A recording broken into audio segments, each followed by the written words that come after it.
Welcome to the Innovation Conversation, a podcast about innovators, both in business and real life. Hosted by myself, Ricardo Pascual, and Harry McDonough. Today's episode is sponsored by Hyperskill.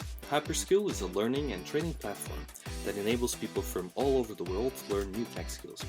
If you're looking to learn new tech skills, this is a platform to choose. You can find out more about them on hyperskill.org. Our podcast is also sponsored by Social Time Marketing, our go-to social media agency. From Vienna, delivering great services to clients all over the world. Make sure you check them out at socialtimemarketing.com. Today we talk with Vish Burgul, founder of bndle, about the challenges of launching a business and raising a family all at the same time. Vish, thank you very much for joining us today. Me and Harry were super excited to have you here. Thank you very much. So tell us all about bndle and what you guys do over there. So bndle is a new AI-powered marketplace for like modern families. Yeah. So essentially, I'm like the co-founder and like CEO. We started the company. We actually launched the company in November last year, but we've been working with the company for about 2.5, 3 years. And yeah, essentially there's a few components behind it. We use like AI to predict what parents need at every single stage of their journey. So we had our baby during the 2020 lockdowns. Congratulations. Thank you very much. And we were very overwhelmed with the space. Searching for products, accessing expertise. The whole landscape is like a complete minefield. And we wanted to simplify that, and we decided to create a marketplace.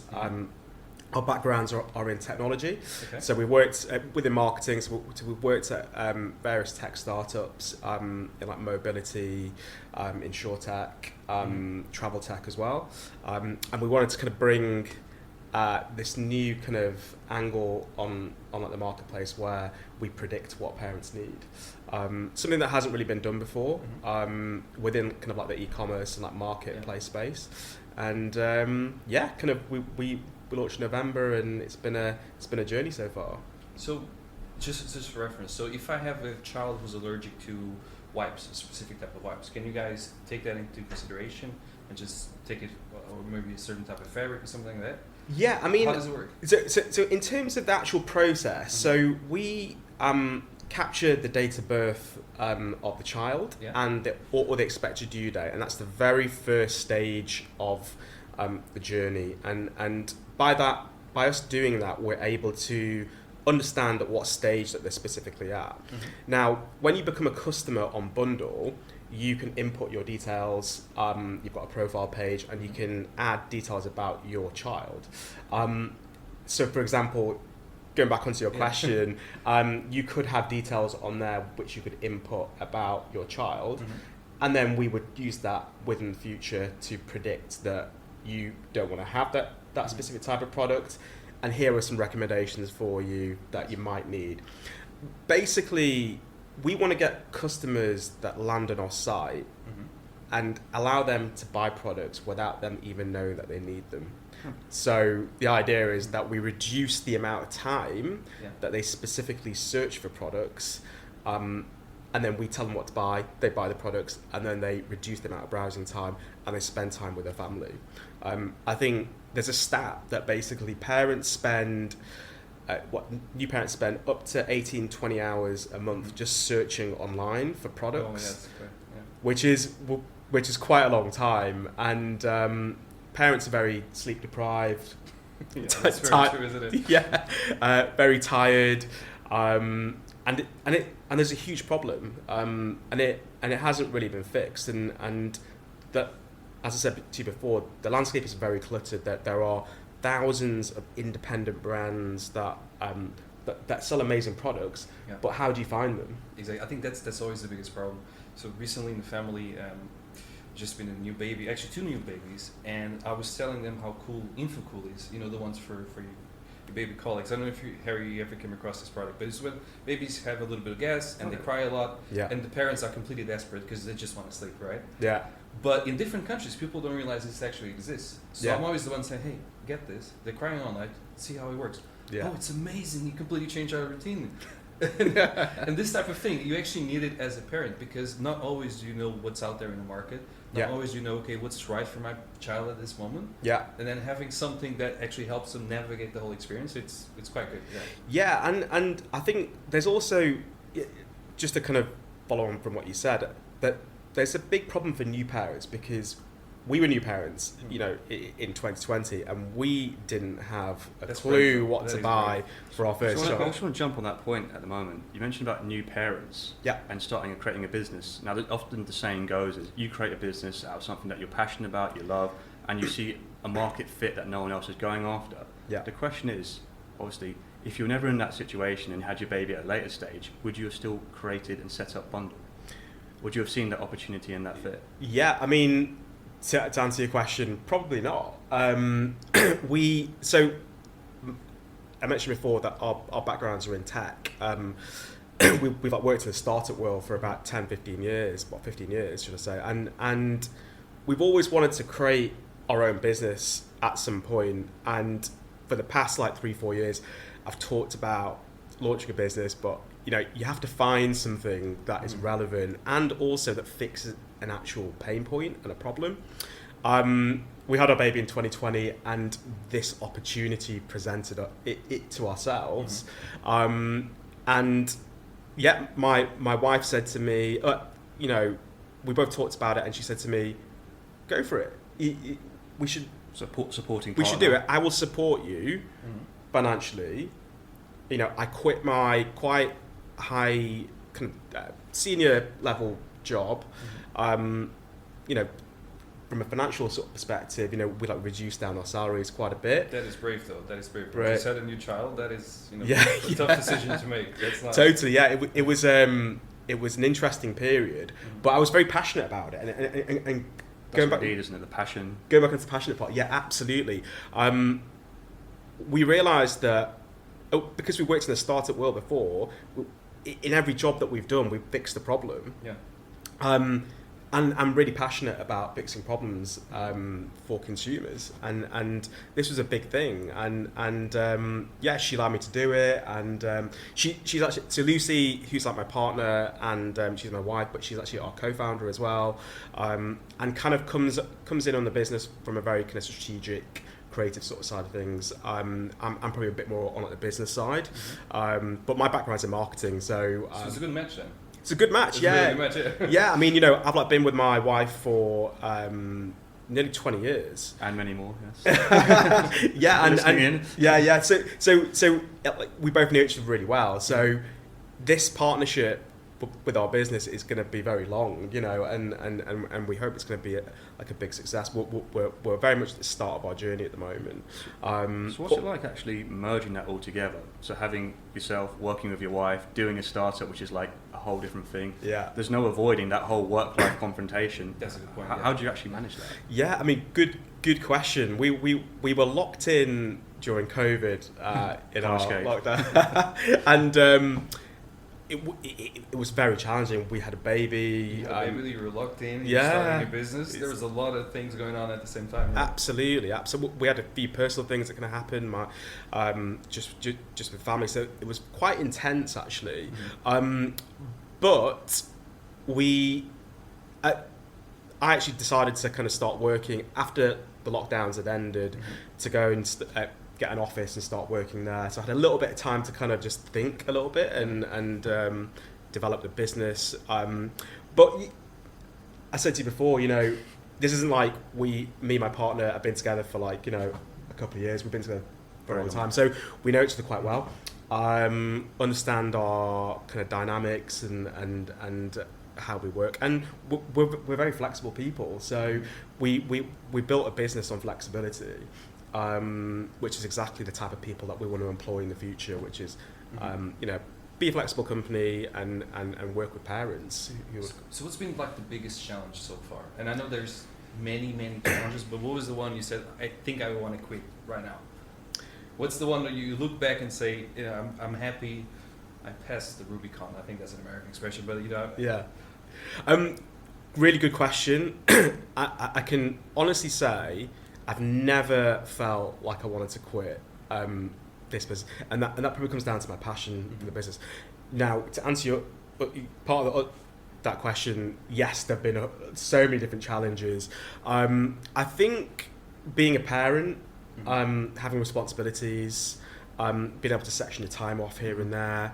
I think launching a business during the COVID period and this economic climate has been particularly quite challenging. But also, I think fundraising as well. I think had we launched our business in 2020, actually went live, it would have been a different story, because e-commerce and investing had boomed during that time. Online, right? Everyone, e-commerce boomed and shot up. But obviously, over the last couple of years, it's a bit more challenging than usual. But at the same time, I believe it allows founders to innovate in the relevant sectors. The bar's definitely much more higher than it used to be in order to secure funds and grow your business. So, investors are definitely looking for much stricter metrics, unit economics, and they want to make sure that your business is going to be viable, right? Yeah. So it's definitely a lot more challenging. But I've never felt as if I wanted to kind of quit and give up, and I guess that comes down to the passion. Really. Should you also kind of tell our audience that you're in the process of actually, was it closing your round or raising at the moment? Yes, absolutely. Yeah, we actually our background is that we actually did a raise last year, which was our pre-seed raise. So we raised just over 200,000, and that was our pre-seed raise, and it allowed us to build our MVP, launch our business, run some marketing, some growth hacking, start to deliver some traction, and we've delivered growth by about 180% month on month. Wow, well, that's pretty good. Which is pretty good. Stats. I mean, if I'm an investor, I'm going to be happy with that, right? Absolutely. Well, yeah, I hope so. So we delivered that growth, and now we're coming into our phase 2, which is we've got data, we've got traction, and now we're doing a second raise. So we're looking to raise, we're actually raising right now, speaking to a number of investors, and that will allow us to really accelerate to the next level, which is where we are going to be developing a lot of our AI, and that's a lot of our features. So as a new business, a lot of brands call themselves AI, or they've got an AI feature, but you need data in order to deliver a solution, right? So our first phase was all about data collection, and being able to do that, which we've done. So yeah. Interesting. And how are you finding the conversations you're having now with investors? How are you finding them overall? Are they very receptive to new ideas, or are they actually just closing ranks and saying, hey, we don't want to spend money anywhere because we don't know what's happening with the economy? Yeah, good question. There's a lot of interest, and that's because we're building something quite innovative here that hasn't really been done before. So, especially in the e-commerce sort of world, if you look at a lot of e-commerce sites, it's just a shopping window, right, with products. What we're trying to do here is plug in technology to deliver a very seamless experience for a customer, so they don't have to think about what they need to buy. Now, I think investors they love what we're doing, and we're in deep conversations with a few angel investors. But I think a lot of investors are waiting till this period passes, etc. There's funds available, as I believe, but I guess some investors are deploying cash, and I think as a business you really need to stick out at the moment as a cream of the crop, at the top, to be able to convince them. It's funny you saying this, because I think every conversation we're having so far, me and Harry with different founders, it's always the same thing, which is it's not that it's hard to get investment, is that investors are closing in and saying, hey, we don't want to spend so much right now, we kind of want to see how the economy performs. Yeah. And I do wonder if this is just for the UK, or if other regions are also struggling with investment at the point. Yeah, good. Another good question. I think UK for sure is quite heavily impacted. Yeah. It's always quite a hard one, because it comes down to investor knowledge, which seems to be one thing that the UK lacks to a great extent. There seems to be a lot of buzz around fintech, other key areas, but when you go into areas such as agri-tech or looking into healthcare and stuff like that. It's something they're moving into, but when they say healthcare, it's more medicine, pharmaceutical, moving in with GlaxoSmithKline and other big things. But at the end of the day, it's investor knowledge. Yeah. And I want to kind of go on to the question again, which would be, what investors would you look for? Would you be looking for anybody to kind of come in, or would you be looking to someone who would give you a little bit of money in the let's say, the hope of getting mentoring, or would you be looking for someone to give you a lot of cash and you don't really care, you can kind of go out and do whatever you want and they're there just let you do whatever you want? So I mean, I think there's two different types of investors, right? Which you've kind of said, right? And for our side, so we've got just taking a step back from that question a little bit. We've got advisors who operate in e-commerce, in the baby sector. I've got another advisor who is ex-head of DoubleClick at Google, and he runs his own e-commerce store right now at the moment, and he makes millions of pounds worth of revenue. So these guys, I've got a lot of expertise behind us, but you can never stop learning, right? From the investor perspective, I want to get someone who is aligned with our vertical, someone who's got experience within marketplaces, investing in marketplaces, and like e-commerce as well. But technology is consumer tech is like very important. And if an investor has got experience in that area and they've got advice to give to us, that's amazing, right? Exactly. But we can work both collaboratively, or we can work as individually as well. We're very flexible, but I'm very much all about fostering relationships with people within our network. Anyone who comes on board within our business will be heavily involved with our business, and can help us shape our future in terms of the direction that we go in. Because it's very important to have the right people at the right time and really have that network around you. And again, we had a guest who came on previously, which was Vasily, who runs his own, the London startup scene, which gets a lot of traction on that side. Yeah. That kind of shows the impact of having a community, having individuals around you, and you're saying that is very key to where you want to get in life. Absolutely, yeah. I mean, Vasily's a good friend of mine. I've attended a lot of his events, and networking is like so important. It's very difficult to find investors just out of the blue, and like on a cold level. A lot of it's all about relationship building, and also them getting to know you and you getting to know them on a one-on-one basis. Because at the end of the day, they're investing their capital into, this business. But I think at this stage as well, so we're kind of hybrid in between pre-seed and about to hit our seed, which will be or like seed raise, which will be later on, so early next year. But I guess at this stage, investors are very much looking into the founders and like, have they got the drive to get through? Can they trust you with their money type of thing? Can they trust you with your money? But can they also get through this period? Yeah. This is possibly one of the most difficult periods to raise money and launch a business and grow. But equally at the same time, as I said to you before, innovation comes in experiences like this where you can demonstrate that you can grow and have that resilience. I think resilience is such a common theme and like word within the startup world for like founders, and have they got that skill set to do that? You need to have it. I mean, isn't it? But if you look back a couple of years ago, financial crisis 2008, right? All the big businesses we're looking at right now and think, oh my God, they're amazing. Let's take Uber, Airbnb. Yeah. They were all kind of founded at the same time. And this was just coming out of the big financial crisis, and everyone was saying, we don't have money. However, Uber sounds nice. It sounds a lot better than waiting for a cab, on a rainy day. Yeah. Airbnb, I want to, sleep in someone else's room or house, whatever it might be. So I think it's, when you get that good match of, we are a solid company, we have a solid idea, and we are out there in the market trying to raise investment, investors will look at you and say, okay, I can trust these guys. I'm going to put some money there. It's just a matter of, bettering the storm type of thing, isn't it? Totally, yeah. And like I said, there's so many big success stories of like brands that can do well and like get the investment. I guess again, it also if you look at the likes of Uber and Airbnb, they fundamentally revolutionized a archaic kind of existing industry, right? So the taxi industry, for instance.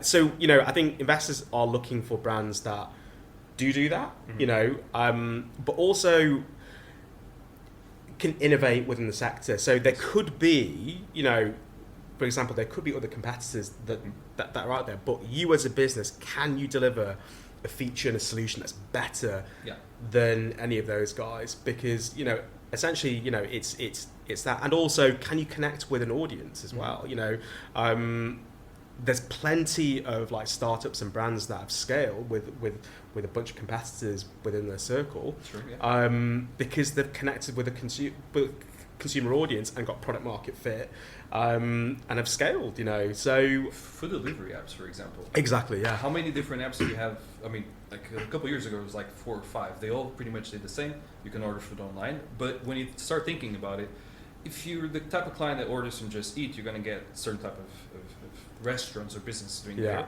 If you go to Deliveroo, it's a completely different service. So they kind of found their niche within a very competitive area. And the reality is, I think I have like all 3 on my phone or 4, and I'm sure you guys also have it as well. So there is space to grow. But that's the other aspect, that those examples, they captured the market and pretty much cut everybody else out, which is a big thing. That's also the same situation with Lime and Dot with the e-scooters. Great businesses, but at the same time, it's who can literally plow as much money into it, do it as cheap as possible, capture the market, and then once you've captured the market, you pretty much can control the price points, do whatever you want. And it's actually interesting. So we, I worked for a few various startups before, and marketing has kind of like been my backbone, but customer acquisition is like super important. But you know, I've worked in subscription businesses where we offer like free subscriptions, as in to lower the barriers to entry, and it's all about cross-selling. As soon as you get that market in who buys into your business, you can cross-sell and upsell into like different tiers, and we did that at Zipcar and it performed really well. But yeah, it's cornering a market, getting the customers in, and then continuing to evolve your solution and like hit and as you grow as a business, you will consistently learn from your customers about what their needs and like what their wants are. And I think especially at this stage of the business, at pre-seed, it's all about speaking to your customers, understanding what they want. I over like the past few months, I've been picking up the phone, speaking to our customers, talking to them about the experience, got some great feedback, some things that we need to improve on, you know, and but a lot of it has been really positive, and what they've actually said, and it is that a lot of customers came back to us and said to us, we love your site, it's actually really different to a standard e-commerce marketplace. And I was like, that's exactly what we wanted to achieve. We want to basically change the behavior of the existing e-commerce model within marketplaces, and provide something that's very intuitive, very innovative, that can deliver ultimately a better experience for the customer.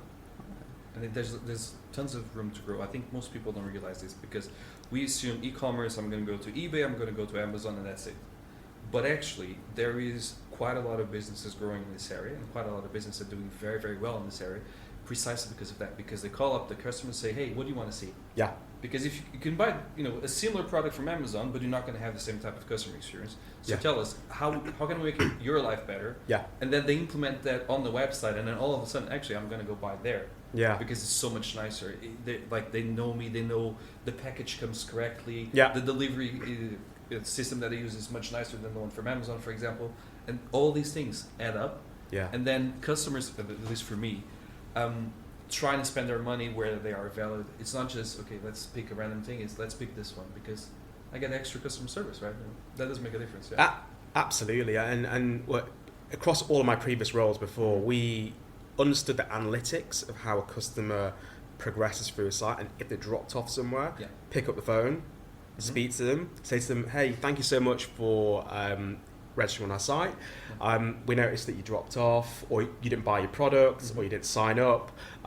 We'd love to know what stopped you, and it will also help us improve our product. And you can basically build a pattern based on these learnings, which will help you define or redefine your product offering and thus kind of conversion of like new customers. And but it takes time. It takes time. And as most founders, you are kind of juggling 100 million things, but it's super important because I think at this stage, if you don't have that, you could be building a product that has no relevance. It goes nowhere, and it's such a, not even want to say waste of time, a good learning curve. Yeah, totally. But it actually happens a lot. I think a lot of startups have some crazy ideas. They go out and try to build these crazy ideas, but then they realize actually the market never said anything to us. So this was just in the back of our minds. We put it out there. We created a lot of stuff, but actually the market never validated the idea. So what are you doing? I think it's what people need to do when they launch a business is go to your customer and say, hey, is this working? Is this not working? If not, then why? And let me understand and let me build it for you. Not entirely for one segment, but as broad as audience as you can, obviously, but build it for them, for your audience, right? Yeah, totally. So we actually, when we came up with our idea for our business, we worked with an incubator company called Hyper, and we kind of was on the Accelerate program, and we did a lot of kind of consumer testing, seller testing as well. So we ran focus groups where we got groups of sellers on a video conference as well as customers, and we actually learned we went through the prototype that we built, and we went through. And we got some amazing feedback, which basically helped us kind of validate to a point in terms of what we should be kind of moving forward with, what should we be changing. But generally, the general feedback that we got was that they thought a solution that we had built or were planning to build at that time was absolutely aligned with the type of parents, for like modern parents, and they said to us they wished they had that solution in place when they had their kids, basically. And it's exactly what we said. We basically built our platform because we wished we had that as like first time parents. So I want to go on the point there about working with accelerators. Here you're kind of sat inside Connected Places Catapult, which is one of the government's main innovation hubs for transport, mobility, autonomous vehicles and thought leadership. But at the same time, can you explain to the audience how you see accelerators being quite beneficial? Because there's pros, there's cons, some people get really good experiences, some don't. Yeah. You mentioned there that it was quite a good experience in your view? Absolutely, yeah. I think, we worked with our accelerator. I think you can get some ones that may not be as aligned to your business or not, but we were quite lucky with ours. They believed in our vision, but also the structure of the programs kind of allowed us to really focus on different components of our business. So, there was the branding part. So I'm a marketeer, so I wanted to make sure that interested. I was the branding part really needs to connect with our customers. So, focus quite a bit of time on making sure that was right. Then there's the financial modelling, then there was getting your pitch deck already, prototype, getting investment ready. I think for us it worked out quite well because in the end we were able to raise funds off the back of it, and I had the support of Hyper, who a lot of good contacts you got from that. So let's say you worked with accelerators, you got market fit, you work very closely with your customers, and now, as you mentioned before, you've built a community, you've got the ability to upsell, scale up. How is this going to kind of push into your next fundraise? How do you see that being so important to that point? Oh, absolutely. I mean, it was super important. I think having that support at that stage to get us from ideation to investor ready to then driving traction is super important. I think especially in this climate as well, we've got numbers to share. We've got traction. You've got a community already there to kind of put money into you because they believe in your product, and that's what you've got. Yeah. What we've done is that we've validated that we've got a transactional website. Mm-hmm. Customers want to buy products from our site. Then there's the second phase, which is all about reactivation. How many times can you reactivate a customer? You pay X amount on a CAC,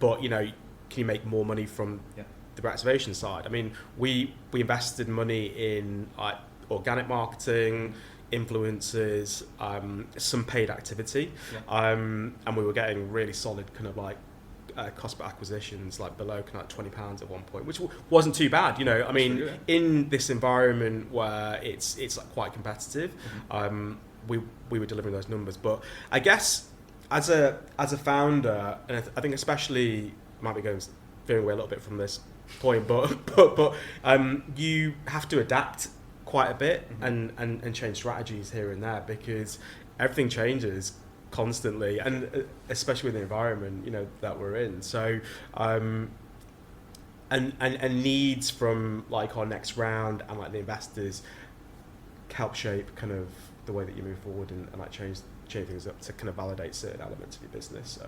So what advice would you actually give to people starting out, just like yourself? You had 3 years of experience doing this so far? Yeah. So, and also raising a family, because that's not easy.